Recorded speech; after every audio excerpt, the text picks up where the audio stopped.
Louis and Francis Kolazar raise and process flax on a nearby farm.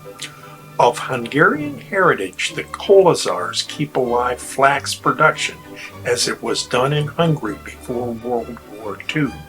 My wife Susan and I have long thought their knowledge is living history that should be preserved. Through a generous grant from the Monica Flaherty Farasetto Trust, we are able to bring you this video. My name is Louis Kolesar, and I live on a farm in Nelson Township. And I want to tell you about how I got involved with this raising and breaking, processing the flax.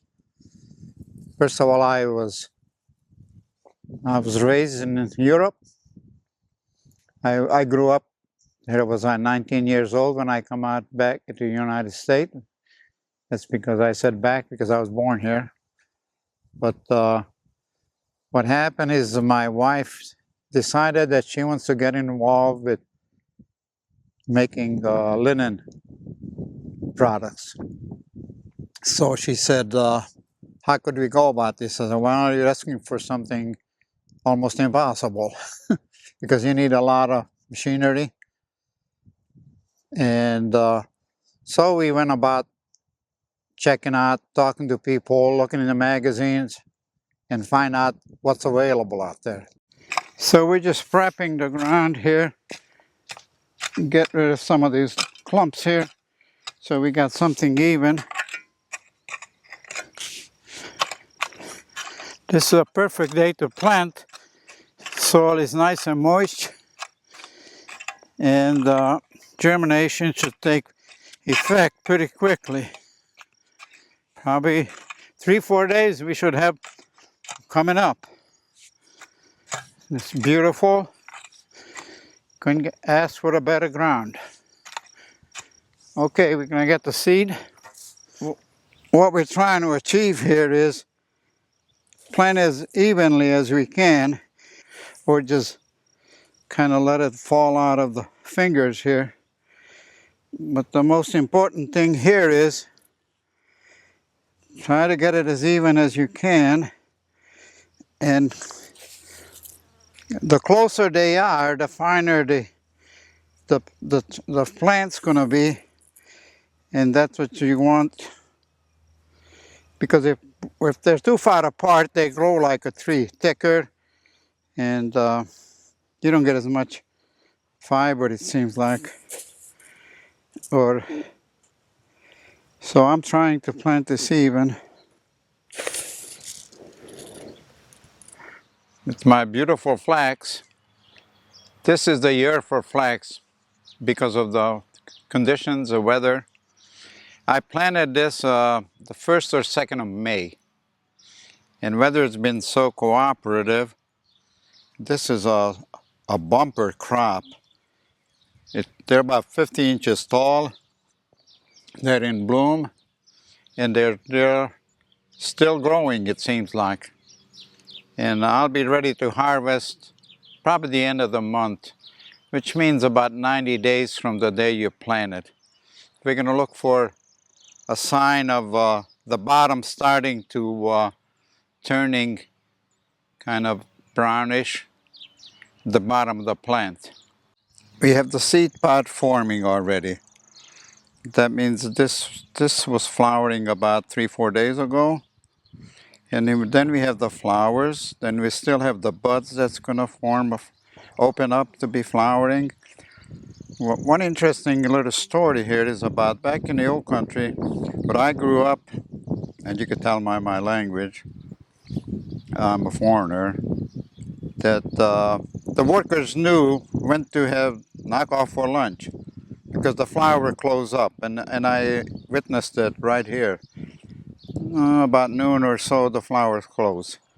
Now it's time for stop for lunch. Well, it's time to harvest the flax. Usually you wait for 100 days from the date you plant them. You pull them, and you got to shake whatever dirt comes out with it. And we're trying to get the roots the same length here. Just got a handful. and they come out nice and easy.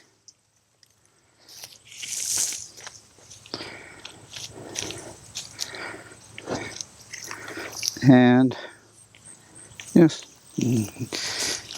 that was a little bit harder to pull. But we're looking for a bundle.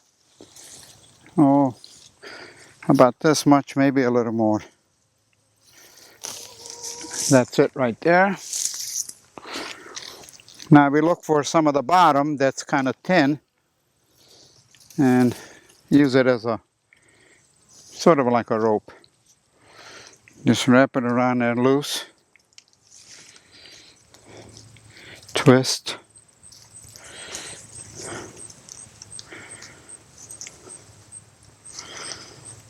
And just push it under there. That's about it. And this is a beautiful crop. Nice and tall. That's what we want, so we got a long fiber. And what happened is we're going to dry this, leave it out in the sun to dry, and then you rip all the seed off before we go into retting. Put them in the water.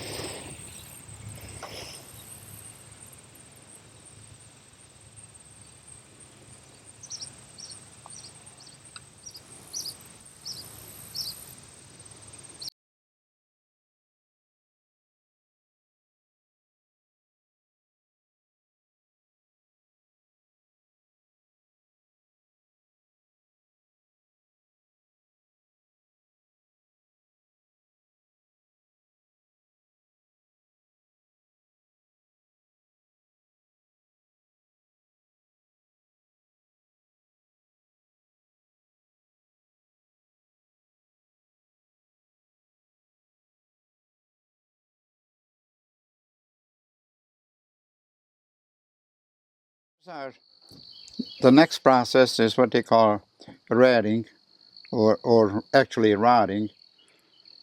We submerge the flax in the water. These boards holds it underwater. And it depending on temperature, the hotter the days, the quicker it gets done. And the way you know that it's done, you go break and see how it peels right off. So this is the stem. Here's our fiber. This fiber is just like I said before, is like the bark on a tree. The center part is a core. Okay, so when it's separate like that, you know you're done. So I just wash it out.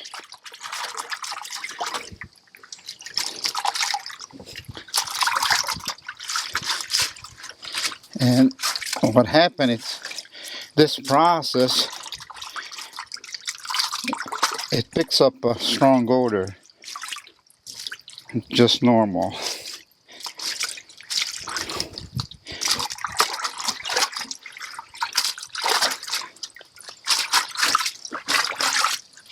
That's what I'm trying to wash off what come loose, so you could always already see the fiber separating.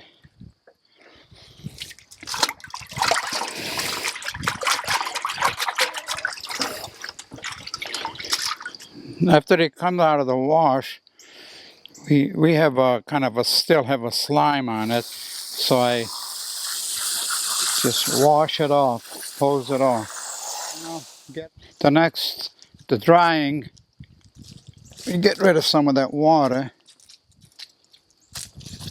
and we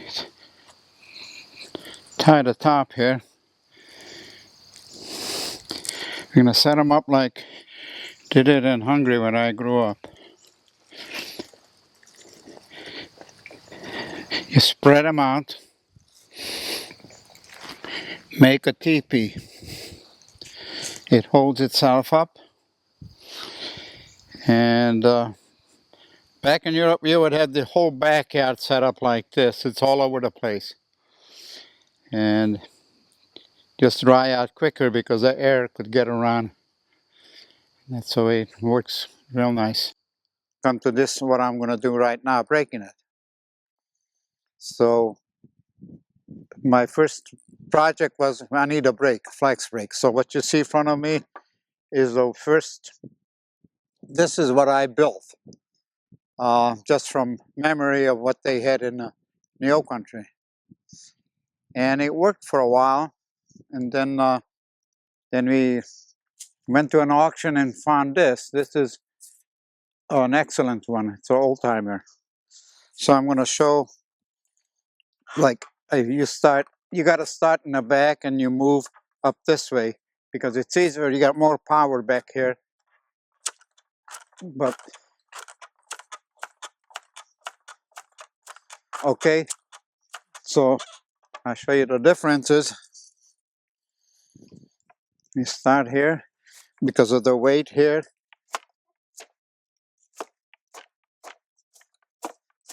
And we come up here, we turn it.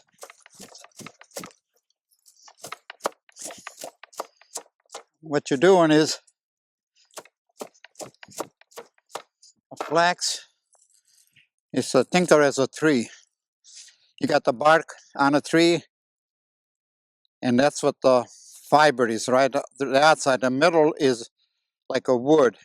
And these pieces, then I got to get rid of it. All we got is the bark left, the outside. So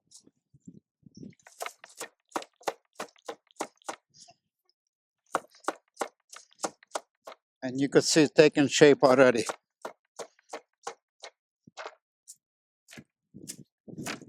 And now we turn it around so I don't lose any. I usually wrap it. And this is easier. This end is finer, so I don't have to start there. I could start here.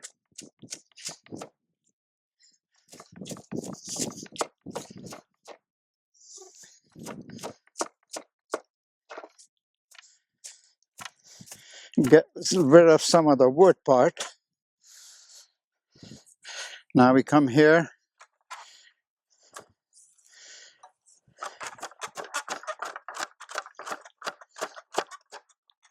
And now just to start it here, it's harder because the way this is made, this doesn't have any weight here. This could use some weight there, but for just to make it finer here, this is working out good.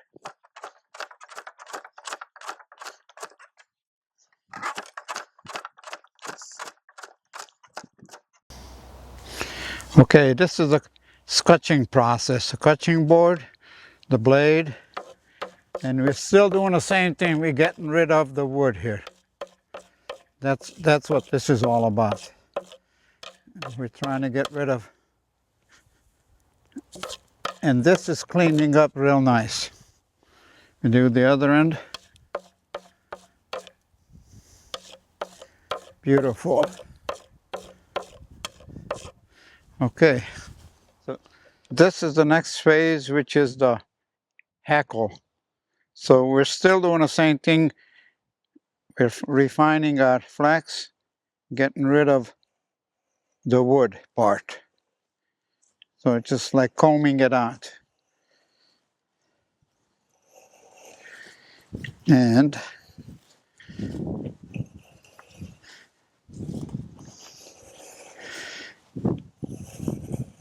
we have the toe, which is used for making a feed bag out of it, feed sacks. Okay, now we're gonna go to the finer. This was the coarse. Okay, and this is our final hackling, medium and a fine. So we go with the medium first.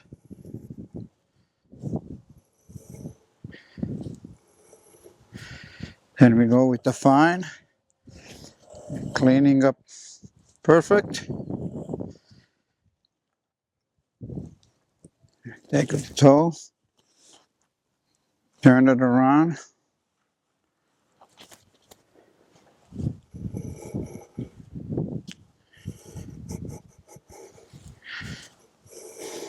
Beautiful. And here's our finished product. Tie a knot in there. Okay, so the head and the toe. That's it. And this is about as nice as you could get. A lot of work, time, effort goes into this. How it was rotted, how long it was in the water. This is a golden color, so it's just a different color. And also when you put them out in the sun, you bleach it when it is drying. So there's two different batch. This was done different time than this one. It's a beauty.